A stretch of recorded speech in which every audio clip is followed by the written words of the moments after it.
So budget ಚೆನ್ನಾಗಿದೆಯಾ ಚೆನ್ನಾಗಿಲ್ವಾ ಅನ್ನುವಂಥದ್ದನ್ನ ಚರ್ಚೆಗೊಳಪಡಿಸೋಣ. But ಇಡೀ ಬಜೆಟ್ ಅನ್ನ ನೋಡಿದಂತಹ ಸಂದರ್ಭದಲ್ಲಿ ಎಲ್ಲವೂ ಕೂಡ ಸಮವಾಗಿ ಹಂಚಿಕೆಯನ್ನ ಮಾಡಿರೋ ರೀತಿಯಲ್ಲಿದೆ.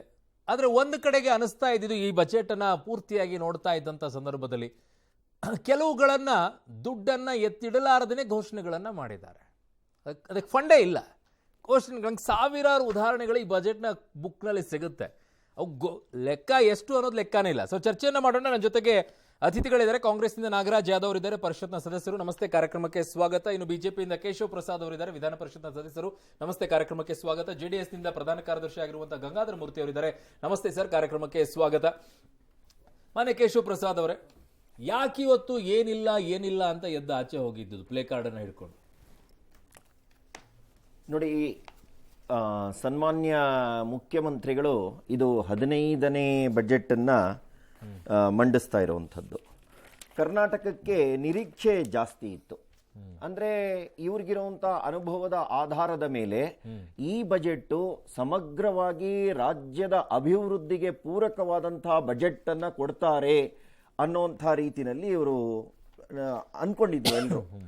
ಆದರೆ ಇವರು ಬಜೆಟನ್ನು ಮಂಡನೆ ಮಾಡೋಕ್ಕೆ ಪ್ರಾರಂಭ ಮಾಡಿದಂತಹ ಸಂದರ್ಭದಲ್ಲಿ ಆ ಬಜೆಟ್ನಲ್ಲಿ ಕೇಂದ್ರದ ಯೋಜನೆಗಳನ್ನು ನಮ್ಮ ಯೋಜನೆಗಳು ಅಂತ ಬಿಂಬಿಸ್ಕೊಂಡು ಅಭಿವೃದ್ಧಿಗೆ ಅವರು ಯಾವುದೇ ರೀತಿಯಾದಂತಹ ಒತ್ತನ್ನು ನೀಡದೆ ತಮ್ಮ ಗ್ಯಾರಂಟಿಗಳೇನಿತ್ತು ಅದು ಕೊಡಲಿ, ಆ ಗ್ಯಾರಂಟಿಗಳಿಗೆ ಅವರು ಚುನಾವಣೆಯಲ್ಲಿ ಗೆದ್ದು ಬರುವಾಗ ಹೇಳಿದ್ರು ಅದಕ್ಕೆ ಅವರು ಪ್ರಾವಿಷನ್ ಮಾಡ್ಕೋಬೇಕು, ಕೊಡಲೇಬೇಕು, ಅದು ಅವ್ರಿಗೆ ಅನಿವಾರ್ಯತೆ. ಹಾಗಾದರೆ ಇಡೀ ಬಜೆಟ್ನಲ್ಲಿ ಗ್ಯಾರಂಟಿ ಕೊಡೋದೊಂದೇ ರಾಜ್ಯದ ಅಭಿವೃದ್ಧಿ ಅನ್ನುವಂಥ ರೀತಿಯಲ್ಲಿ ಇಷ್ಟು ಬಜೆಟನ್ನು ಕೊಟ್ಟಿರುವಂತಹ ಸಿದ್ದರಾಮಯ್ಯನವರು ಹೇಳಿರೋದು ನಿಜವಾಗ್ಲೂ ನಮ್ಗೆ ಆಶ್ಚರ್ಯ ತಂದಂಥದ್ದು. ಹಾಗಾಗಿ ಬಜೆಟ್ಟಿನ ಮಂಡನೆ ಅಂತಂದ್ರೆ ಒಬ್ಬ ಮುತ್ಸದ್ದಿ ರಾಜಕಾರಣಿ ಎಲ್ಲವನ್ನೂ ಲೆಕ್ಕಕ್ಕೆ ತಗೊಂಡು ಬಜೆಟನ್ನು ಮಂಡನೆ ಮಾಡ್ತಾರೆ ಅಂತ ಅನಿಸಿತ್ತು. ಯಾವಾಗ ಕೇಂದ್ರ ಸರ್ಕಾರವನ್ನು ಬೈಯುವಂಥದ್ದು ಮತ್ತು ಕೇಂದ್ರ ಸರ್ಕಾರದ ಯೋಜನೆಗಳನ್ನು ನಮ್ಮದು ಅಂತ ಹೇಳ್ಕೊಳ್ಳೋದು, ಅಭಿವೃದ್ಧಿಗೆ ಪೂರಕವಾದಂಥ ಬಜೆಟನ್ನು ಮಂಡಿಸದೆ ತನ್ನ ಗ್ಯಾರಂಟಿಗಳನ್ನು ಪೋಷಿಸ್ತಾ, ರಾಷ್ಟ್ರೀಯ ಚುನಾವಣೆ ಬರ್ತಾ ಇದೆ, MP ಚುನಾವಣೆ ಬರ್ತಾ ಇದೆ, MP ಚುನಾವಣೆಗೆ ಈ ಬಜೆಟನ್ನು ಒಂದು ಗುರಾಣಿಯಾಗಿ ಹಿಡಿದು ಅಲ್ಲಿ ತನಕ ನಾವು ಹೇಗೋ ತೂಗಿಸಿದ್ರೆ ಸಾಕು ಅನ್ನೋಂಥ ರೀತಿಯಲ್ಲಿ ಈ ಬಜೆಟ್ ಆಗಿತ್ತು. ಹಾಗಾಗಿ ಈ ಬಜೆಟ್ನಲ್ಲಿ ವಿಶೇಷವಾಗಿ ಕರ್ನಾಟಕದ ಜನತೆಗೆ ಅನುಕೂಲ ಆಗುವಂಥ ಯಾವುದೇ ಸಂಗತಿಗಳು ಇಲ್ಲದೆ ಇದ್ದಿದ್ದರಿಂದ ಇದೊಂದು ಖಾಲಿ ಬಜೆಟ್ಟು, ಅಭಿವೃದ್ಧಿಗೆ ಪೂರಕವಾದಂಥ ಬಜೆಟ್ ಅಲ್ಲ, ಮತ್ತು ಚುನಾವಣೆಯನ್ನು ಮುಂದಿಟ್ಟುಕೊಂಡು ರಾಜ್ಯದ ಜನತೆಗೆ ಮಂಕುಬುದ್ಧಿ ಎರಚುವಂಥ ಬಜೆಟ್ಟು ಅಂತ ಅನಿಸಿದ್ರಿಂದ ಈ ಬಜೆಟ್ನಲ್ಲಿ ಏನೂ ಇಲ್ಲ. ಹಾಗಾಗಿ ನಾವು ಇದರಲ್ಲಿ ಕೂತ್ಕೊಂಡು ಇವರ ಒಣಮಾತುಗಳನ್ನು ಅಥವಾ 3.5 ಗಂಟೆ ಭಾಷಣ ಮಾಡ್ತಾರೆ ಅನ್ನೋದನ್ನು ಕೇಳೋದ್ರಲ್ಲಿ ಯಾವುದೇ ಅರ್ಥ ಇಲ್ಲ. ಹಾಗಾಗಿ ನಾವು ಅದನ್ನು ಬಾಯ್ಕಾಟ್ ಮಾಡಿದ್ವಿ. ಗಂಗಾಧರ ಮೂರ್ತಿ ಅವರೇ, ಕುಮಾರಸ್ವಾಮಿ ಅವರು ಹೇಳ್ತಾ ಇದ್ರು ಇದರಲ್ಲಿ ಏನಿಲ್ಲ ಅಂತೇಳಿ. ನೀವು ಕೂಡ ಇವತ್ತು ಅದ್ರ ಜೊತೆಗೆ ನಿಂತ್ಕೊಂಡ್ರಿ. ಹೇಗೆ ನೋಡುತ್ತೆ JDS ಇದನ್ನ? ಏನಿಲ್ಲ ಅಂತ ಯಾಕೆ ಹೇಳೋದು? ಬಜೆಟಲ್ಲಿ ಎಲ್ಲ ರೀತಿಯಲ್ಲೂ ಕೊಟ್ಟಿದ್ದಾರೆ. ಮೊದಲನೇದಾಗಿ ಸರ್ಕಾರ ಬಂದಂಥ ಪ್ರಾರಂಭದಲ್ಲಿ ಒಂದು ಇಂಟ್ರಿಮ್ ಬಜೆಟನ್ನು ಮಂಡಿಸಿತ್ತು ಕಳೆದ 8 ತಿಂಗಳು ಮುಂಚೆ. ಅವತ್ತು ಅವರು ಹೇಳಿದ್ದೇನು ಅಂತಂದರೆ, ಕರ್ನಾಟಕದ ಆರ್ಥಿಕ ಸ್ಥಿತಿ ಭಾಳ ಕೆಟ್ಟದಾಗಿದೆ, ಆರ್ಥಿಕ ಸ್ಥಿತಿನ ನಾವು ಸರಿದಾರಿಗೆ ತರಲಿಕ್ಕೆ ಸರಿಸುಮಾರು 2-3 ವರ್ಷಗಳು ಬೇಕಾಗತ್ತೆ ಅಂತ ಹೇಳಿದರು. ಅಂದ್ರೆ ಅರ್ಥ ಏನು? ಇನ್ನು 2-3 ವರ್ಷಗಳು ಹಣಕಾಸಿನ ದುಸ್ಥಿತಿಗೆ ನಾವು ಹೋಗ್ತಿದ್ದೀವಿ. ಅದರ ಜೊತೆಗೆ ನಾವು ಬೇಡ ಅಂದ್ರೂ ಕೂಡ ಆರ್ಥಿಕ ಪರಿಸ್ಥಿತಿ ಗೊತ್ತಿಲ್ಲದಲೇ ಕಾಂಗ್ರೆಸ್ ನಾಯಕರು ಅವತ್ತಿನ ಚುನಾವಣೆ ಗೆಲ್ಲಿಕ್ಕೋಸ್ಕರ ಕೊಟ್ಟಂಥ ಗ್ಯಾರಂಟಿಗಳು ಕೂಡ ನಮ್ಮ ಮೈ ಮೇಲೆ ಹೊರೆ ಆಗ್ತಿದ್ದಾವೆ ಅಂತ ನಾವು ಹೇಳಿದ್ದಲ್ಲ, ಅನೇಕ ಕಾಂಗ್ರೆಸ್ ನಾಯಕರೇ ಹೇಳಿದರು. ಮತ್ತು ಕಳೆದ ಸರ್ಕಾರ ಆರ್ಥಿಕ ಸ್ಥಿತಿ ದುಸ್ಥಿತಿಗಿತ್ತು. ಎರಡನೇದು, ಗ್ಯಾರಂಟಿಗಳು ಬಂದ ಮೇಲೆ ಹಣ ಹೊಂದಕ್ಕಾಗದೆ ಆರ್ಥಿಕ ಪರಿಸ್ಥಿತಿ ಕಷ್ಟದಲ್ಲಿದೆ, ಯಾವ ಶಾಸಕರುಗಳಿಗೂ ಅನುದಾನ ಕೊಡೋಕ್ಕಾಗ್ತಿಲ್ಲ ಮತ್ತು ಅಭಿವೃದ್ಧಿ ಕೆಲಸಗಳಿಗೆ ಹಣ ಒದಗಿಸೋಕ್ಕಾಗ್ತಿಲ್ಲ ಅಂತ ಹೇಳಿದಂಥ ಮಾನ್ಯ ಸಿದ್ದರಾಮಯ್ಯನವರು ಏಕಾಏಕಿ ಇವತ್ತಿನ ಬಡ್ಜೆಟ್ಟಲ್ಲಿ ಇಷ್ಟೊಂದು ಹಣವನ್ನು ಒದಗಿಸ್ತೀನಿ ಅನ್ನೋ ಕಾನ್ಫಿಡೆನ್ಸಿಗೆ ಬಂದಿರೋದು ಹೇಗೆ? ಅವರು ಚಾಣಾಕ್ಷತನ ಏನಿಲ್ಲ ಇದರಲ್ಲಿ. ಪುಸ್ತಕದಲ್ಲಿರೋ ಚಾಣಾಕ್ಷತನ ಕಾರ್ಯರೂಪಕ್ಕೆ ಬರುತ್ತಾ? ಇಷ್ಟೇ ಇಂಪಾರ್ಟೆಂಟ್.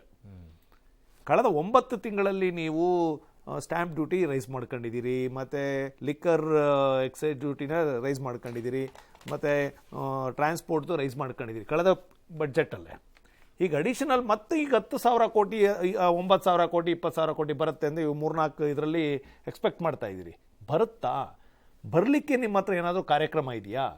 ನಿಮ್ಮ ಹತ್ರ ಇನ್ವೆಸ್ಟ್ಮೆಂಟ್ ಪ್ರಾಜೆಕ್ಟ್ಗಳಿಗೆ ಉದಾಹರಣೆ ಲೈಕ್ ಇರಿಗೇಷನ್ ಪ್ರಾಜೆಕ್ಟ್ಗಳು ಮತ್ತು ಇನ್ಫ್ರಾಸ್ಟ್ರಕ್ಚರ್ ಪ್ರಾಜೆಕ್ಟ್ಗಳು ಮತ್ತು ಈ ದೇಶದ ಆಸ್ತಿಯನ್ನು ಅಸೆಟ್ಟನ್ನು ಉಳಿಸುವಂಥ ಪ್ರಾಜೆಕ್ಟ್ಗಳಿಗೆ ನೀವು ಹಣ ಎಲ್ಲಿ ಒದಗಿಸಿದ್ದೀರಿ? ಎಲ್ಲೂ ಹಣ ಒದಗಿಸದೇ ಇರತಕ್ಕಂಥ ಸಂದರ್ಭದಲ್ಲಿ ಈ ರಾಜ್ಯದ ಅಭಿವೃದ್ಧಿಗೆ ಹಣ ಎಲ್ಲಿಂದ ಬರುತ್ತೆ? ರಾಜ್ಯದ ಅಭಿವೃದ್ಧಿಗೆ ಹಣ ಬರಬೇಕು ಅಂತಂದರೆ ಒಂದು ಅಸೆಟ್ ಕ್ರಿಯೇಷನ್ ಆಗಬೇಕು. ಅಸೆಟ್ ಕ್ರಿಯೇಷನ್ ಆಗಬೇಕು ಅಂದರೆ ಆ ಭಾಗದಲ್ಲಿ ಆ ವಿಭಾಗದಲ್ಲಿ ಹಣವನ್ನು ಹೆಚ್ಚು ತೊಡಗಿಸ್ಬೇಕು. ನೀವು ಗ್ಯಾರಂಟಿಗಳಿಗೆ ಹಣ ತೊಡಗಿಸ್ಬಿಟ್ಟು 56 ಸಾವಿರ ಕೋಟಿ ಏನೋ ಬೇಕು ಅಂತ ಹೇಳಿದಿರಿ. 3,71,000 ಕೋಟಿಲಿ ನಿಮಗೆ ಬಡ್ಜೆಟಲ್ಲಿ 3,10,000 ಏನೋ ಇದ್ದಿದ್ದೀರಿ, ಈಗ 3,71,000 ರೈಸ್ ಮಾಡ್ಕೊಂಡಿದ್ದೀರಿ.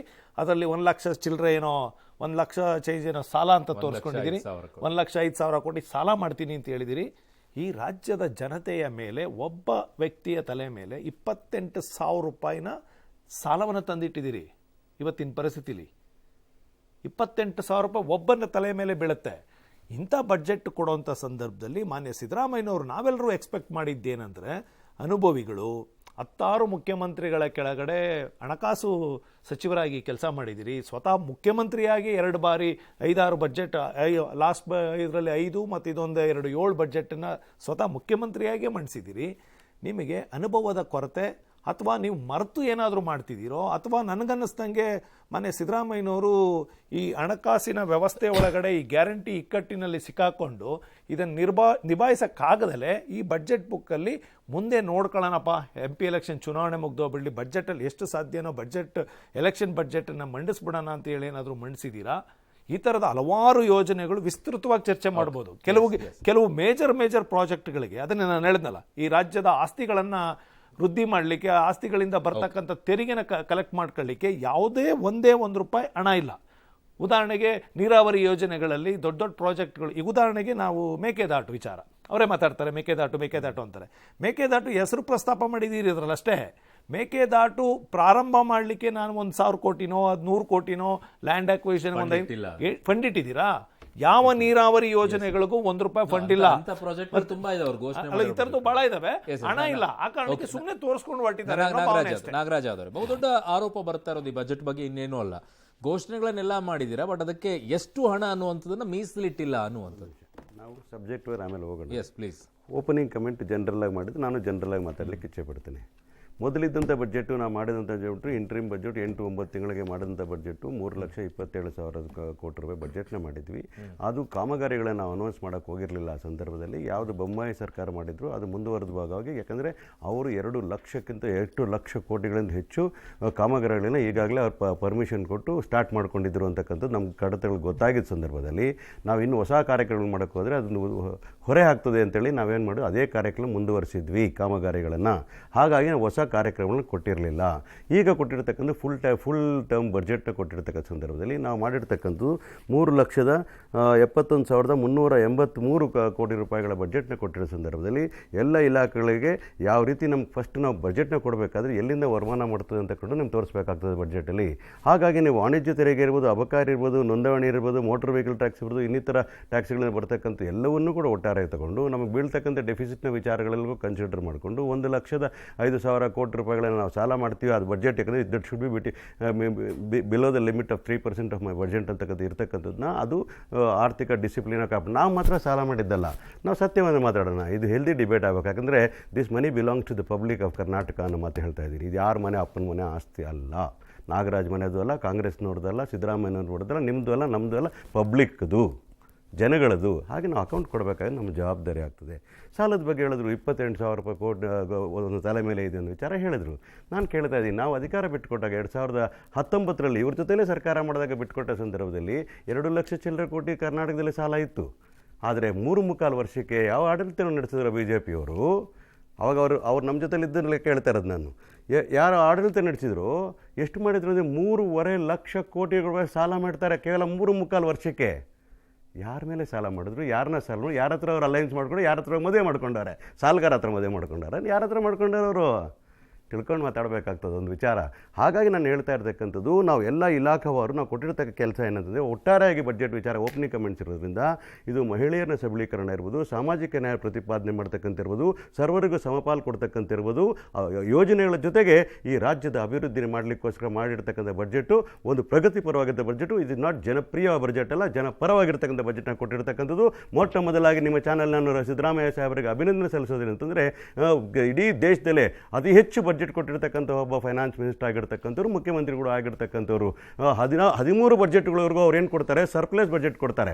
14th budget and 15th budget he has to give a deficit budget. ಯಾವ ಕಾರಣಕ್ಕೋಸ್ಕರ ಕೊಡ್ತಾರೆ ಅಂತಂದರೆ, ಆ ಒಂದು ಸಾಲ ಮಾಡಿದ್ರಲ್ಲ ರಾಜ್ಯದಲ್ಲಿ 3.5 ಲಕ್ಷ ಕೋಟಿ ರೂಪಾಯಿ ಸಾಲ ಮಾಡಿದ್ರಲ್ಲ BJP ಸರ್ಕಾರದವರು, ಅದರಿಂದಾಗಿ ನಾವು ಸರ್ಪ್ಲಸ್ ಬಜೆಟ್ ಕೊಡೋಕ್ಕಾಗ್ತಾ ಇರಲಿಲ್ಲ.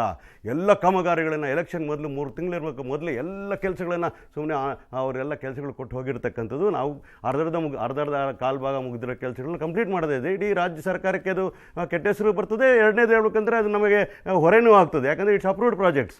ಸೊ ಹಾಗಾಗಿ ಆ ಎಲ್ಲ ಮಾಡಬಾರ್ದು ಕೆಲಸಗಳ ಮಾಡಿದ ಸರಿ ಮಾಡಲಿಕ್ಕೆ ನಮ್ಗೆ 9 ತಿಂಗಳು ಬೀಳ್ತು. ಈಗ ಮುಂದಿಗೆ ಬರ್ತಕ್ಕಂತಹ ಈಗ ಬಜೆಟ್ ನಾವೇನು ಕೊಟ್ಟಿದ್ದೀವೋ ಅದು ಪ್ರಗತಿಪರವಾಗಿರ್ತಕ್ಕಂಥ ಬಜೆಟ್ನ ಕೊಟ್ಟಿದ್ವಿ. ಅದು ಶಿಕ್ಷಣ ಇರ್ಬೋದು, ಮಹಿಳೆ ಇರ್ಬೋದು, ಇಂಧನ ಇರ್ಬೋದು, ಗ್ರಾಮೀಣ ಇರ್ಬೋದು, ಗೃಹ ಇರ್ಬೋದು, ಯಾವುದೇ ತಗೊಳ್ಳಿ ನೀವು ನೋಡಿ. ಬೇಕಾದ್ರೆ ಅವ್ರ ಮನೆಗಳು ಒಂದು ಮನೆ ಕೊಡೋಕ್ಕಾಗಲಿಲ್ಲ ಸೋಮಣ್ಣ ಅವ್ರ ಮಂತ್ರಿ ಇರಬೇಕಾದ್ರೆ. ನಾವು ಡಿಸೈಡ್ ಮಾಡಿದ್ವಿ ಇನ್ನೊಂದು 15 ದಿವಸದಲ್ಲಿ ಇವತ್ತು 38,000 ಮನೆಗಳು ಕೊಡಲಿಕ್ಕೆ ರೆಡಿ ಆಗಿದೆ ಅಂತ ಕಥೆಗಳನ್ನ ಹೇಳ್ತಾ ಇದ್ದೀವಿ. ಈ ವರ್ಷದಲ್ಲ 3 ಲಕ್ಷ ಮನೆಗಳು ಕಟ್ತೀವಿ ಅಂತ ಹೇಳಿದ್ವಿ, ಕೊಡ್ತೀವಿ ಅಂತ ಮಾತಾಡ್ತೀವಿ. ನಾವು ಬಂದ ತಕ್ಷಣ 3 ತಿಂಗಳಲ್ಲಿ ಕಟ್ಬಿಟ್ರೆ ಅಂತ ನಾನು ಹೇಳಲ್ಲ. The process was delayed. Government of India ಪ್ರಾಜೆಕ್ಟ್ನ ಕೊಡ್ತಕ್ಕಂಥದ್ದು ಪ್ರೈಮ್ ಮಿನಿಸ್ಟರ್ ಕೊಡ್ತೀವಲ್ಲ, ಅದಕ್ಕೆ ಕಟ್ಟಬೇಕಾಗ ಒಂದೊಂದು ಫಲಾನುಭವಿಗೆ 5-5 ಲಕ್ಷ ರೂಪಾಯಿ ಕಟ್ಟಬೇಕು. ಅದು ಕಟ್ಟಲಿಕ್ಕೆ ಆಗಲಿಲ್ಲ ಇವ್ರ ಕೈಯಲ್ಲಿ. ಅದನ್ನು ನಾವು ಕಟ್ಟಿದ್ದೀವಿ ಅನ್ನೋ ಮಾತನ್ನು ಹೇಳ್ತಾ ಇದ್ದೀವಿ. ನಾನೇ ಫೌಂಡೇಶನ್ ಆಗಿದೆ, ನಾನೇ ಕಟ್ಟಿದೆ ಅಂತ ಹೇಳಲ್ಲ. ಆದರೆ ನಾವು ಅಧಿಕಾರದಲ್ಲಿದ್ದಾಗ 13ರಿಂದ 18ವರೆಗೆ ಏನಿದ್ವು, ನಾವು 165 ಭರವಸೆಗಳನ್ನು ಕೊಟ್ವಿ. ಅದು 2 ಸೆಕೆಂಡ್ ಸರ್. ಆವಾಗ 165 ಭರವಸೆಗಳನ್ನು ಕೊಟ್ಟಿದ್ವಿ, 160 ಈಡೇರಿದ್ದೀವಿ. ನುಡಿದಂತೆ ನಡೆದಂಥ ಸರ್ಕಾರ ಕಾಂಗ್ರೆಸ್, ಮತ್ತೆ ಅದೇ ಸರ್ಕಾರ ಬಂದಿದೆ. ಅದನ್ನೇ ಮಾಡ್ತೀವಿ ಅನ್ನೋ ವಿಚಾರ ಹೇಳ್ತಾ ಇದ್ದೀನಿ. ನಾನು ಇಲಾಖಾವರು ಚರ್ಚೆ ಮಾಡಲಿಕ್ಕೂ ತಯಾರಿದ್ದೇನೆ.